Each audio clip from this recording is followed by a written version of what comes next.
आज भारत सरकार को अगर किसी से डेंजर है तो वो है बीजेपी से।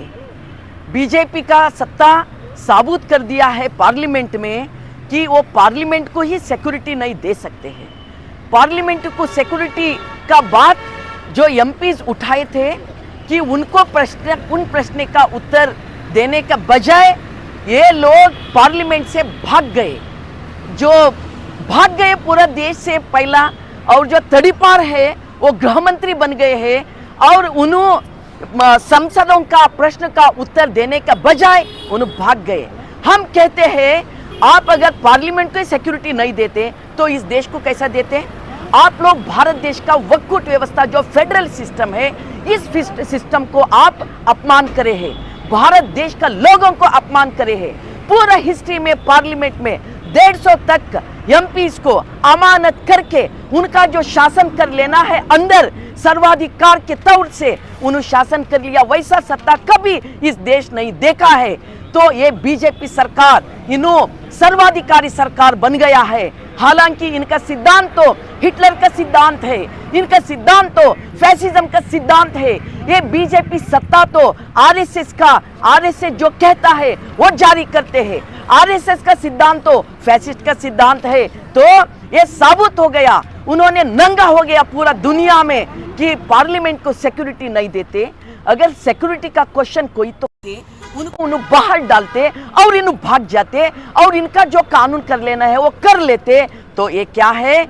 ये तो है फैसिज्म है, इसको कहता है फैसिज्म। मगर भारत देश में आजादी के तौर पे भी, आजादी के दिन में भी सीपीआई सीपीएम जो लेफ्ट पार्टीज है, जो कम्युनिस्ट है, उनका खून बहाकर उन्होंने इस देश को रक्षा करे है।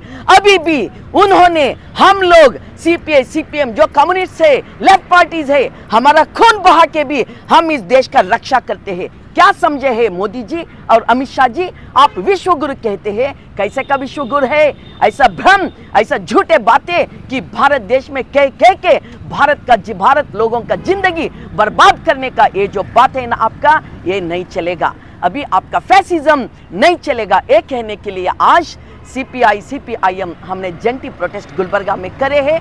कल इंडिया फेडरल कम्युनिटी से कल हुआ है और हमने 2024 में इनका जो ये सर्वाधिकारी फैसिज्म है, हम इसका टक्कर लेंगे और इस देश को बचा के रहेंगे। ये देश प्रेमी आंदोलन है, ये देशद्रोही लोग जो पार्लियामेंट से भाग रहे हैं और हमारे एमपीज को वहां से अमानत कर रहे हैं, ये देशद्रोही है।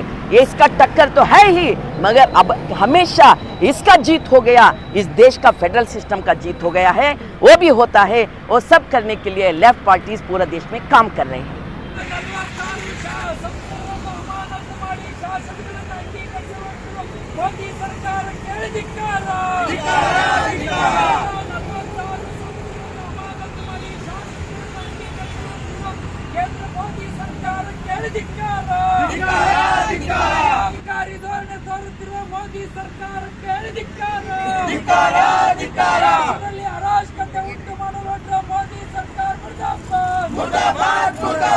ಇವತ್ತು ಪ್ರಜಾಪ್ರಭುತ್ವದ ಹೆಗ್ಗೋಲೆ ಆಗಿರ್ತಕ್ಕಂಥದ್ದು ಸಾಗಿದೆ।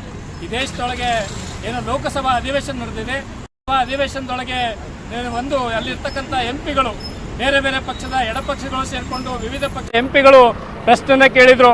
ಏನು ಪ್ರಶ್ನೆ ಅಂತ ಹೇಳಿ, ಈ ದೇಶಕ್ಕೆ ಲೋಕಸಭೆ ಸಂದರ್ಭದೊಳಗೆ ನಿಮ್ಮ ಭದ್ರತಾ ಲೋಪ ಆಗಿದೆ, ಈ ಭದ್ರತಾ ಲೋಪಕ್ಕೆ ಸಂಬಂಧಪಟ್ಟಂಗೆ ಸರ್ಕಾರ ಹೇಳಿಕೆ ಕೊಡಬೇಕು, ಗೃಹ ಸಚಿವರು ಹೇಳಿಕೆ ಕೊಡಬೇಕು ಅಂತಕ್ಕಂಥ ಒತ್ತಾಯವನ್ನು ಮಾಡಿರ್ತಕ್ಕಂಥ ಸಂದರ್ಭ ಏನು ಜವಾಬ್ದಾರಿ ವಹಿಸಿಕೊಂಡು ಹೇಳಿಕೆ ಕೊಡಬೇಕಾಗಿರ್ತಕ್ಕಂಥ ಏನೋ ಗೃಹ ಸಚಿವರಾಗಿರ್ತಕ್ಕ ಅಮಿತ್ ಶಾ ಅವರು ಪಾರ್ಲಿಮೆಂಟಿಂದ ಹೋಗಿದ್ದಾರೆ, ಪಾರ್ಲಿಮೆಂಟಿಂದ ಓಡೋಗಿದ್ದಾರೆ।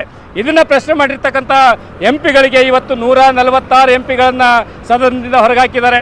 ಸಂಪೂರ್ಣವಾಗಿ ಸಂವಿಧಾನ ವಿರೋಧಿಯಾಗಿರ್ತಕ್ಕಂಥ ಕೃತ್ಯ, ಮತ್ತೆ ಸಂಸದೀಯ ಪ್ರಜಾಪ್ರಭುತ್ವದೊಳಗೆ ಇದು ಸಂಪೂರ್ಣವಾಗಿ ಮೋದಿ ಶಾಹಿ ಏನು ಆಡಳಿತ ಇದ್ದಾರೆ, ಏನು ಸರ್ವಾಧಿಕಾರಿ ನಡೆಸ್ತಾ ಇದ್ದಾರೆ, ಇದರ ಸಂಕೇತ ಅಂತೇಳಿ ಈ ಸಂದರ್ಭದಲ್ಲಿ ಬಹಳ ಸ್ಪಷ್ಟವಾಗಿ ಗೊತ್ತಾಗ್ತದೆ। ಇದನ್ನ ವಿರೋಧಿಸಿ ನಿನ್ನೆ ಇಡೀ ದೇಶದೊಳಗೆ ಇಂಡಿಯಾ ಪಕ್ಷದ ಒಕ್ಕೂಟ ಪಕ್ಷದವರು ಎಲ್ಲರೂ ಇದು ಪ್ರತಿಭಟನೆ ಮಾಡಿದರು. ಅದರ ಅಂಗವಾಗಿ ಇವತ್ತು ಕಲಬುರಗಿಯಲ್ಲಿ ಎಡಪಕ್ಷಗಳು ಭಾರತ ಕಮ್ಯುನಿಸ್ಟ್ ಪಕ್ಷ CPI ಹಾಗೂ ಭಾರತ ಕಮ್ಯುನಿಸ್ಟ್ ಪಕ್ಷ ಮಾರ್ಕ್ಸ್ವಾದಿ CPIM ಕೂಡಿ ಇವತ್ತು ಚಳವಳಿ ಮಾಡ್ತಾ ಇದ್ದೇವೆ. ಇದರ ಮೂಲಕ ನಾವು ಜನತೆಗೆ ಹೇಳ್ತಾ ಇದ್ದೇವೆ, ನಮ್ಮ ದೇಶದೊಳಗೆ ಸಂವಿಧಾನ ಬುಡಮೇಲು ಮಾಡಲಿಕ್ಕೆ ಏನು ಇಲ್ಲಿರ್ತಕ್ಕಂಥ ಸಂಸದರು ಹೇಳಿದ್ರು, ನಾವು ಸಂವಿಧಾನವನ್ನು ಬದಲಾವಣೆ ಮಾಡಲಿಕ್ಕೆ ಬಂದಿರತಕ್ಕಂಥದ್ದು ಇವತ್ತದು ಸಾಬೀತಾಗ್ತಾ ಇದೆ. ಸಂವಿಧಾನ ಅಡಿಯೊಳಗೆ ಏನು ಶಾಸನಸಭೆಯೊಳಗೆ ಲೋಕಸಭೆಯೊಳಗೆ ಚರ್ಚೆ ಆಗಬೇಕಾಗಿತ್ತು, ಚರ್ಚೆಯನ್ನು ಮಾಡ್ತಕ್ಕಂಥವ್ರು ಯಾರು MP ಗಳಿದ್ರು, ಕೋಟಿ ಜನ ವೋಟ್ ಹಾಕಿ ಆಯ್ಕೆ ಮಾಡಿರ್ತಕ್ಕಂಥ 146 MP ಗಳನ್ನು ಸದನದಿಂದ ಹೊರಗಾಕೋದು ಅಂತ ಹೇಳಿದ್ರೆ ಅದು ಸಾಮಾನ್ಯದ ವಿಷಯ ಅಲ್ಲ. ಅದು ಏನದು ಸಂಪೂರ್ಣವಾಗಿರ್ತಕ್ಕಂಥ ಪ್ರಜಾಪ್ರಭುತ್ವವಾಗಿರ್ತಕ್ಕಂಥ ನಡೆಯಾಗಿದೆ. ಇದು ಏನದು ಸರ್ವಾಧಿಕಾರಿ ನಡೆಯಾಗಿದೆ. ಇದನ್ನು ನಾವು ಭಾಳ ತೀವ್ರವಾಗಿ ಖಂಡಿಸ್ತೇವೆ. ಇದೇ ಸಂದರ್ಭದೊಳಗೆ ನಾವು ಜನತೆಗೆ ಒಂದು ಮನವಿ ಮಾಡ್ಕೊಳ್ತೇವೆ. ಈ ಸರ್ಕಾರ ಬಯಲಾಗಿದೆ, ತನ್ನ ನಿಜವಾದಂಥ ಬಣ್ಣ ತೋರಿಸಿದೆ.